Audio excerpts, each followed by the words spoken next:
영상 주제는 아까 썸네일에서 보셨던 것처럼 주얼리 업종에서 살아남는 방법입니다. 네, 요즘 모든 이커머스 시장이 다 그렇듯이 주얼리 업종도 마찬가지로 레드오션에 가깝잖아요. 뭐 저가형부터 고가 명품 라인에 그 중간에 적당한 가성비형까지 이제 모든 가격대 브랜드들이 좀 넘쳐나는 중이에요. 이런 시장에서 살아남기 위해서는 어떻게 마케팅을 해야 할지, 각 매체를 어떻게 활용해야 할지에 대해서 한번 이야기를 해보려고 합니다. 우선 현재 주얼리 시장은 이제 오프라인 쪽도 활성화가 되어 있기는 하죠. 뭐 공방이라든지 팝업, 쇼룸 뭐 이런 실제 체험이나 보는 걸 기반으로 전환을 유도하는 오프라인 전략들도 이제 분명하게 수요가 있습니다. 이제 저도 예전에 원데이 클래스 같은 걸 다녀왔다가 뭘 샀던 경험이 있거든요. 네, 하지만 그래도 다른 이커머스 업종들이 전부 그랬던 것처럼 코로나 이후로는 좀 온라인 시장이 주가 된 게 분명해진 것 같아요. 그러다 보니까 이제 뭐 시장 자체는 좀 많이 성장을 하고 있지만 그만큼 소비자들이 경쟁사들이 많아졌으니까 비교할 것도 많아졌잖아요. 그래서 기준도 많이 높아졌고 경쟁사들도 넘쳐나다 보니까 이제 살아남기가 좀 더 어렵게 변했다고 말할 수 있을 것 같아요. 이제 트렌드 자체도 좀 변화하고 있고 특히 요새는 네이버나 구글 이런 광고 매체들도 좀 변화를 많이 겪고 있거든요. 뭐 네이버는 이제 다들 아시는 것처럼 플러스 스토어나 애드부스트 같은 이런 새로운 것들이 좀 나오기도 했고 또 구글은 이제 원래 분리되어 있던 디맨드젠 캠페인이랑 디스플레이 네트워크 이 두 개가 이제 통합이 됐죠. 그리고 이제 메타는 뭐 스레드 광고라는 새로운 걸 또 내고도 있고 그래서 이런 메인 매체들끼리도 변경사항들이 많다 보니까 아무래도 광고주님들은 사업이랑 마케팅 이 두 가지 토끼를 다 잡기가 좀 많이 힘들죠. 아마 광고주님들이 이제 저희보다 더 깊게 체감을 하고 있으실 것 같은데 이런 상황에서는 좀 어중간한 전략들은 성과가 안 나올 수밖에 없어요.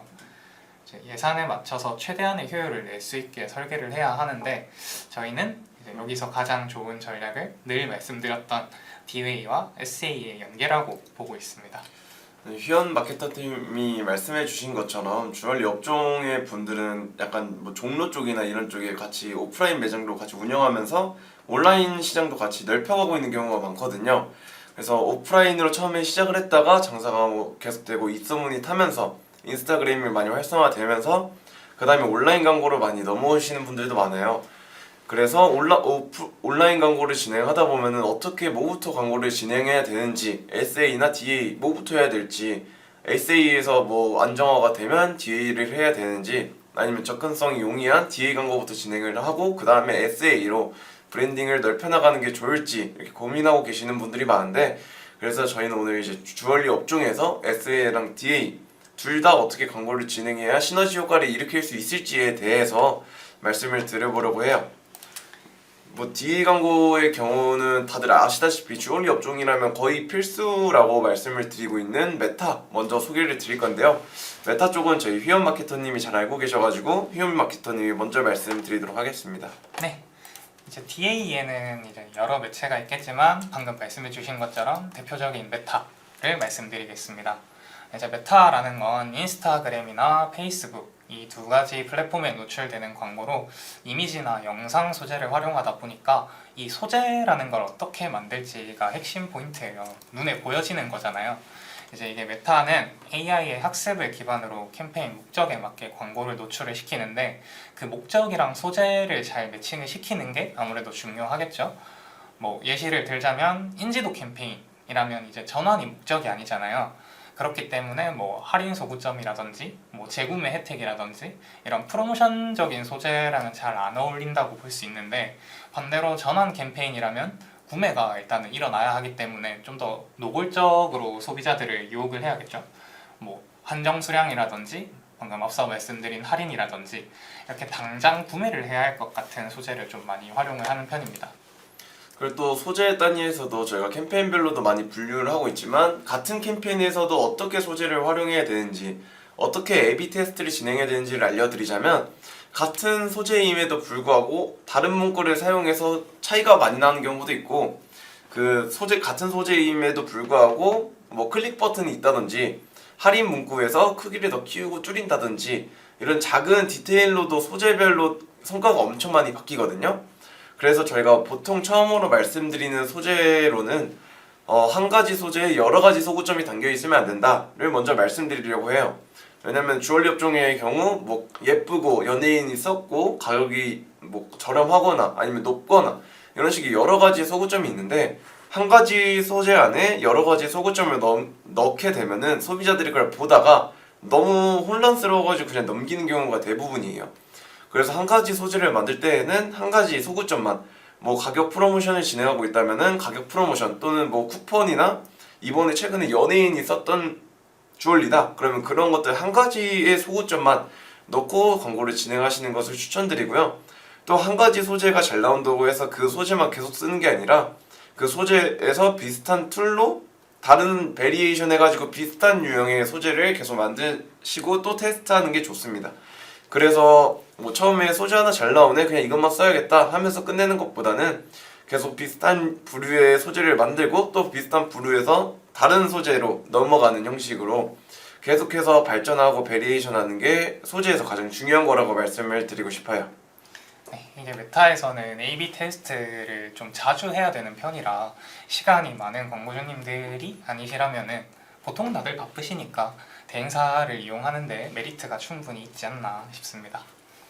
그럼 이제 주얼리 브랜드가 이런 메타 광고를 집행을 한다고 가정을 했을 때 이제 좀 전에 말씀드렸던 뭐 전환 캠페인은 당연히 구매를 유도하는 거기 때문에 뭐 다른 헷갈릴 일이 없는데 트래픽 같은 경우에는 뭐 언제 어떻게 써야 할지 좀 애매한 경우가 있잖아요. 그것도 이제 방금 아까 전에 태주 마케터님이 말씀해 주셨던 뭐 쇼룸이라든지 뭐 팝업 이런 거를 위치를 알린다거나 이런 오프라인 마케팅 전략을 홍보할 때도 좀 활용이 되는 편입니다.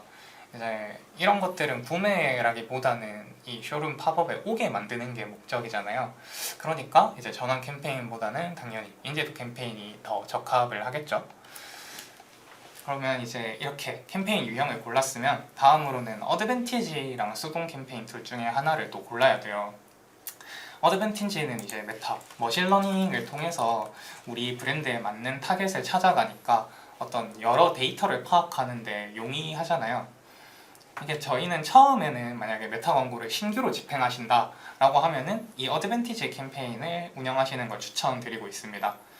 좀 처음부터 수동으로 진행을 해버리면 너무 이제 디테일하게 타겟팅을 잡아가야 하는데 그러면 구매 가능성이 있는 잠재 고객들한테 이제 닿기 전에 알아서 컷 돼버리니까 수동 캠페인은 좀 나중에 데이터가 쌓여서 효율 타겟이나 효율 지면을 찾게 되면 그때 이제 운영을 따로 하시는 거를 추천드리고 있습니다.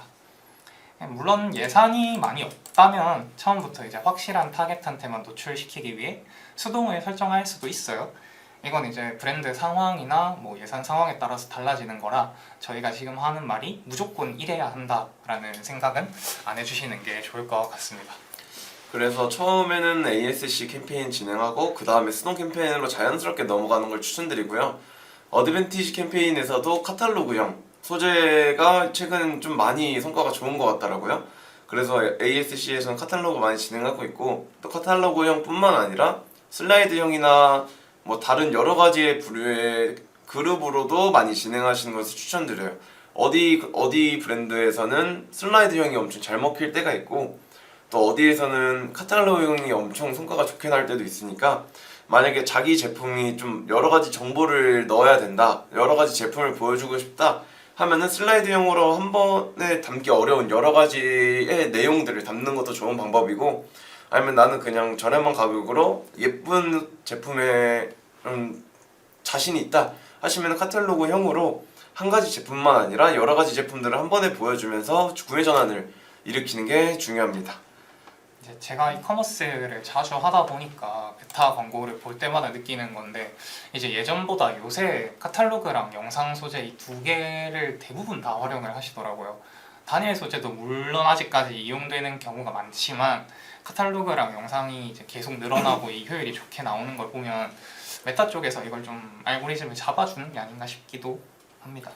그리고 또 소재 같은 거에서 한마디 더 말씀드리자면은 그냥 이렇게 제품만 사진이나 영상으로 올리시는 분들도 많으신데 제가 직접 경험해 봤을 때는 이걸 착용했을 때 착용하고 약간 반짝반짝거렸을 때 더 효율이 좋았었던 것 같고 그냥 사람의 손만 나오는 것보다 사람이 직접 이거를 통해서 패션이나 아니면 뭐 어떻게 꾸미고 나가는지, 밖에서 여름이다 보니까 밖에서 햇빛을 받으면서 광고 진행하는 소재가 더 효율이 좋았었던 것 같아요.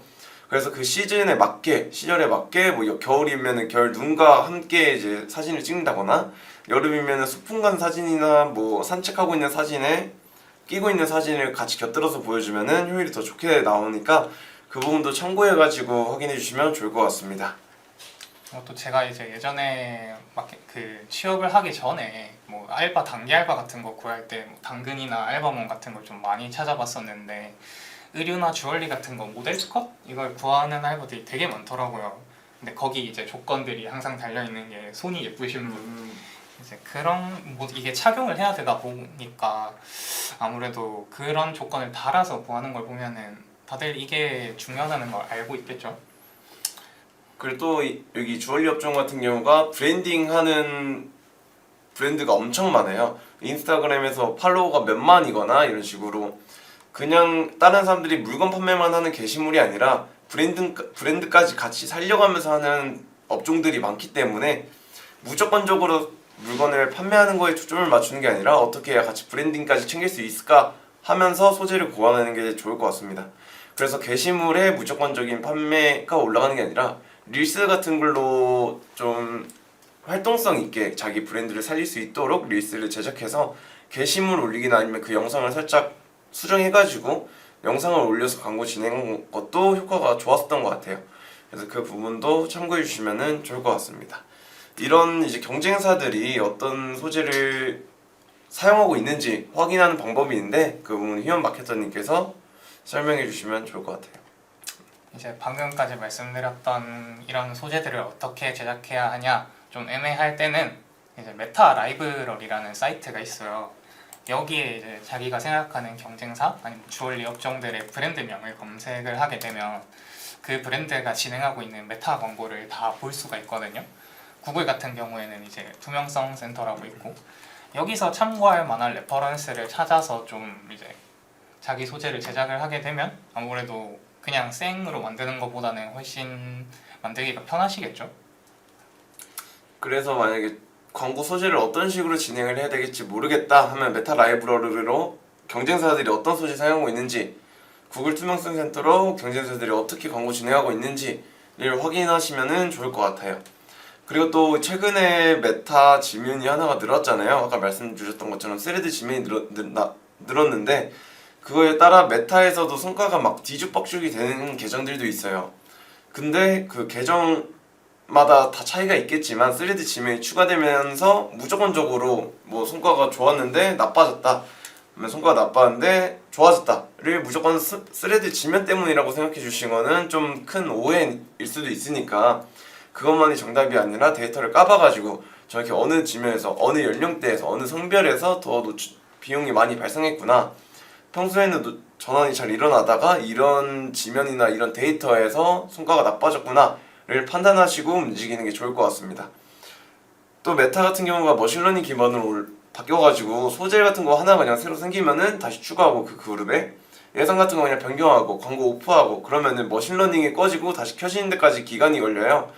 그래서 보통 저희가 머신러닝은 일주일에 50건 정도의 전환을 완료되면은 머신러닝이 끝난다 라고 말씀을 드리고 있으니까 우선 최대한 예산이나 광고 온오프, 소재 등록 같은 거는 최대한 지양해 주시고, 만약 소재 등록을 해야 된다면은 그것만 따로 그룹을 만들어서 소재 등록하시는 게 좋을 것 같습니다. 네, 그럼 다음으로는 이제 좀 전에 말씀드렸던 DA의 다음인 SE. 이제 대표적으로 네이버의 파워링크랑 쇼핑 검색, 그리고 좀 브랜딩이 잘 되어 있는 경우에는 그것까지 진행을 하는데, 파워링크나 쇼핑 검색은 이제 다들 아시는 것처럼 네이버에서 검색을 했을 때 어떤 그 키워드를 기반으로 노출이 되는 광고들을 의미를 하는데, 이게 키워드 주얼리 업종들이 브랜드가 많다 보니까 메인 키워드들은 입찰가가 굉장히 비싼 경우가 많잖아요. 그래서 이제 저희가 자주 말씀드리는 메인 키워드의 다음인 서브 키워드, 그리고 서브 키워드의 다음인 세부 키워드, 이런 것들을 발굴을 해서 우리 브랜드의 타겟에 맞는, 우리 브랜드의 좀 제품들에 맞는 그런 것들을 찾아서 좀 효과적으로 노출을 시키면 이제 광고비 누수를 막으면서 전환을 잘 발생을 시킬 수가 있겠죠. 저희가 네이버 광고도 먼저 말씀드린 이유가 뭐 처음에 광고 진행하실 때 자사몰이 아니라 스마트 스토어로 진행하시는 분들이 많이 계세요. 근데 스마트 스토어의 경우에는 메타 광고를 처음에는 진행하기가 어렵거든요. 키고로나 뭐 메타픽셀 이렇게 처음에 진행하는 게 어려워서 네이버 광고 진행하시다가 메타 쪽으로 넘어가시는 분들이 많은데, 그래서 네이버에서 만약에 진행을 했다면 먼저 네이버의 성과를 잡고 가는 게 좋을 것 같아서 네이버를 말씀드렸고요. 네이버에서 많이 하는 게 파워링크랑 쇼핑 검색, 뭐 브랜딩이 되어 있다면 브랜드 검색까지 라고 아까 말씀을 해주셨어요. 그래서 뭐 파워링크는 어떻게 설정해야 돼요? 뭐 주얼리라는 반지나 목걸이 같은 건 단가가 굉장히 비싸니까 그런 메인 키워드들은 1, 2순위로 노출되는 것보다는 바로 첫 번째 장에 노출이 안 돼도 돼요. 두 번째 장이나 세 번째 장에 노출이 되어도 전환이 일어나는 브랜드들은 충분히 일어나고, 또 이런 메인 키워드들보다 서브 키워드들 좀 뭐 20대 여성 반지, 20대 커플링, 30대 커플링, 뭐 20대 우정링 이런 식으로 좀 서브 키워드들로 구성을 해보시는 게 좋을 것 같아요. 그래서 좀 입찰가를 낮추고 거기에 따른 전환을 좀 높이는 방법으로 광고를 진행하시는 게 좋을 것 같고요. 만약에 자기가 브랜딩이 좀 되어 있다, 광고비를 뭐 한 달 그래도 좀 쓰는 편이다, 그렇다면은 자기 자사명의 쿼리량을 한번 검색해 보신 다음에 쿼리량에 따른 브랜드 검색 광고도 한번 진행해 보시는 것을 추천드려요. 브랜드 검색 광고가 이제 네이버에 자사명을 검색했을 때 가장 첫 번째로 뜰 수 있게 진행하는 캠페인인데, 그 캠페인의 경우 우리 자사명을 들어왔을 때 전환율을 더 높여줄 수 있다는 장점이 있고, 자사명에 대한 경쟁사들의 파워링크를 좀 내릴 수 있고요. 또 자기 쿼리량에 따라서 브랜드 검색 광고의 단가가 달라지니까 그 단가에 맞춰가지고 뭐 최소 한 달에 60만 원에서 80만 원 정도 하니까 한번 그것도 확인해 보시고 광고 진행해 보시면 좋을 것 같습니다. 그리고 조금 다른 이야기를 해보자면 이제 패션이나 뷰티, 주얼리 이런 업종들은 이제 자기 브랜드 무드에 맞는 인플루언서들이랑 협업을 했을 때 효과가 좀 좋게 나오는 경우가 많아요. 뭐 예를 들어서 자기 브랜드가 좀 스트릿한 감성의 뭐 주얼리, 반지나 목걸이 이런 걸 만든다. 그러면은 평소에 이제 스트릿 패션을 주로 하는 인플루언서들이 많잖아요.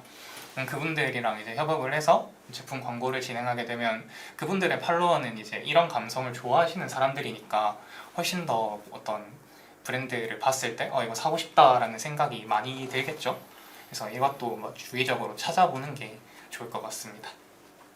그래서 이렇게 자기 그 인플루언서를 섭외하게 되면은 그 인플루언서의 팔로워들을 다 끌어들일 수 있다는 장점이 있으니까, 만약에 이 부분 진행 안 해보셨다면 한번 진행해 보시는 거 추천드리고요. 메타 광고 진행할 때 이것도 그 코드 같은 걸 전달 드린 다음에 그 코드 승인이 되어야 같이 광고를 진행할 수가 있어요. 그래서 무조건적으로 뭐 제품을 전달하고 이렇게 따로 그냥 그 인플루언서의 게시물에 올리는 방법도 있지만, 우리가 코드를 해가지고 태그해가지고 광고를 진행하는 것도 있으니까 그 부분 한번 확인해 보시면 좋을 것 같습니다. 만약 이 부분에 대해 좀 알고 싶은데 어떻게 진행해야 되는지 모르겠다 하시면은 여기 위에 있는 컨택 포인트로 연락 주시면은 말씀드리도록 하겠습니다. 네. 이게 요즘에는 모든 업종들이 다 그런 것 같은데, 온라인 시장에서 살아남으려면 이제 좋은 제품은 좀 기본으로 깔고 가는 것 같고, 그 중에서도 왜 우리 브랜드 제품을 사야 하는지 좀 설득력을 갖춰야 소비자들한테 이게 어필이 되는 것 같아요.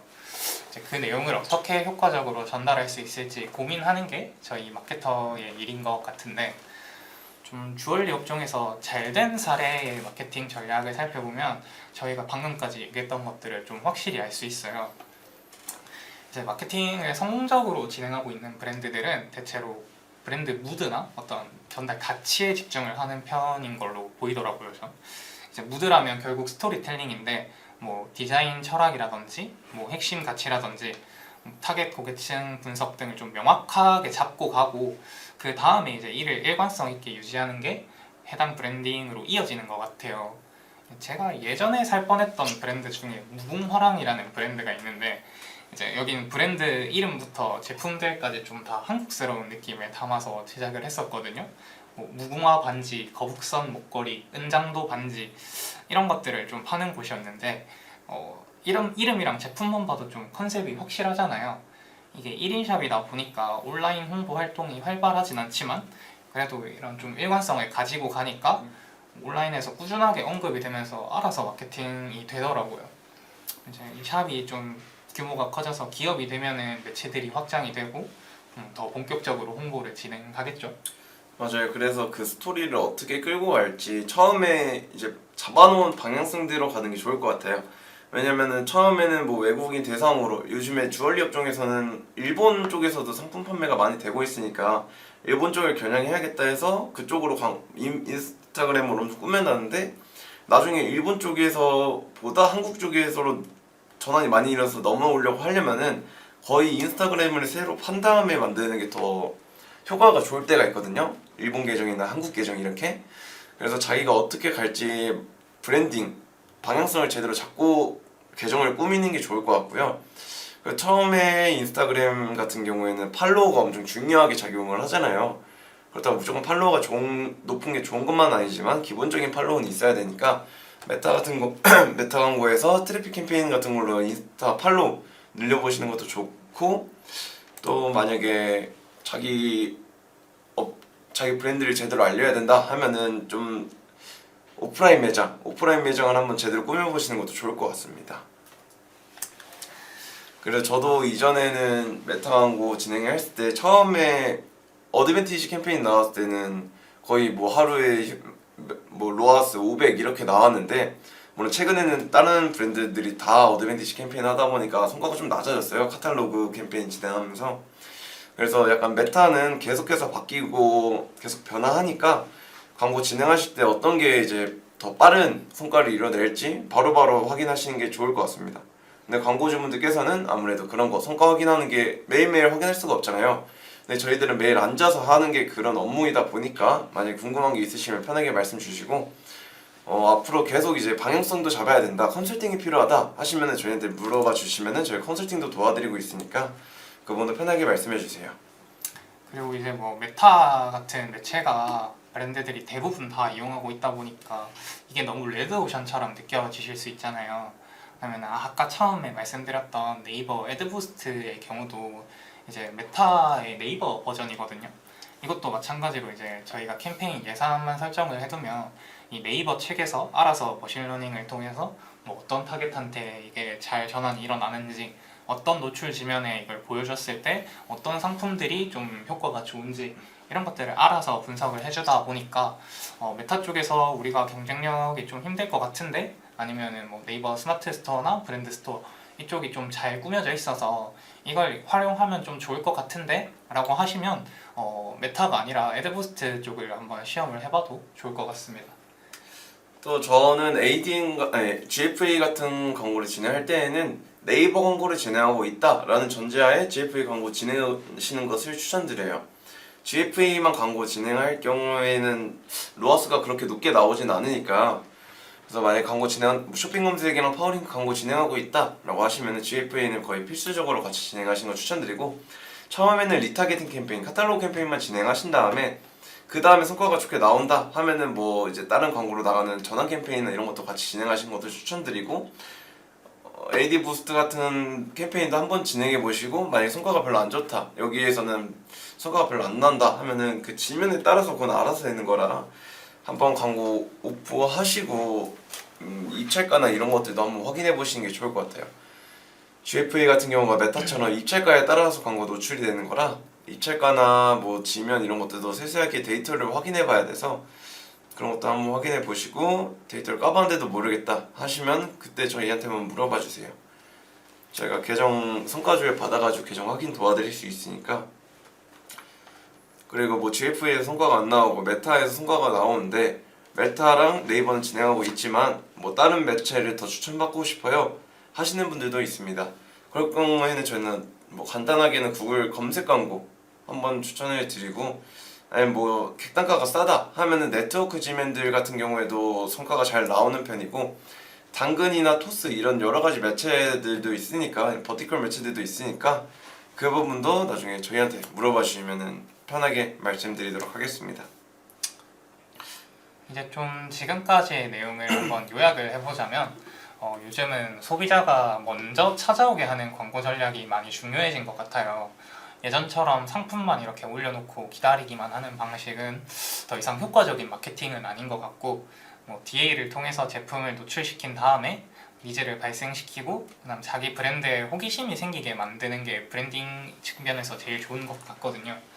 특히 이제 주얼리는 다른 업종들보다 좀 보여지는 부분이 굉장히 중요하니까 다른 것보다 더 좀 그런 경향이 있는 것 같고, 사실 이제 모든 광고 전략들이 똑같이 노출 먼저 시키고 그다음 관심을 발생을 시키고 그다음 구매를 유도하는 게 좀 당연하잖아요.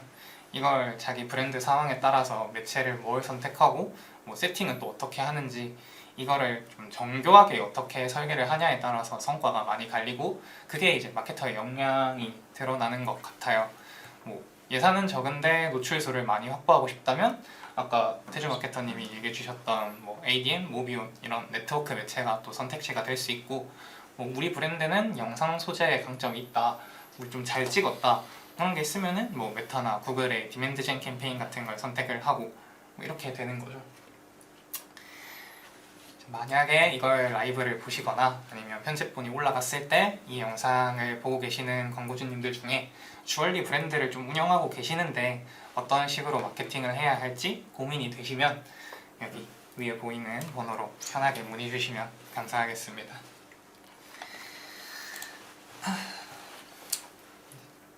그러면은 뭐 1분 동안 궁금하신 거 있으시다면은 채팅으로 편하게 말씀해 주시고요. 1분 뒤에 채팅 없다면은 오늘 라이브는 여기까지 하도록 하겠습니다. 네.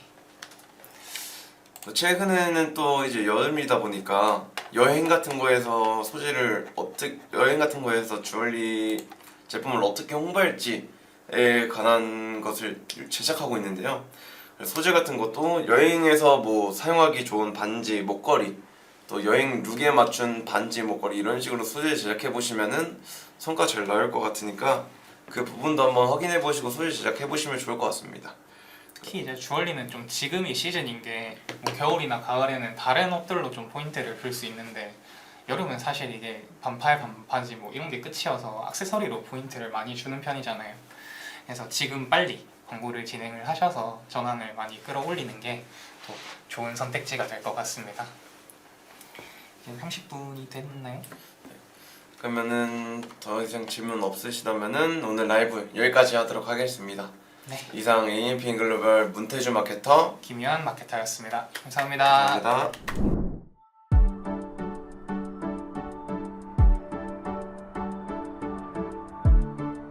구독과 좋아요는 컨텐츠 제작에 힘이 됩니다.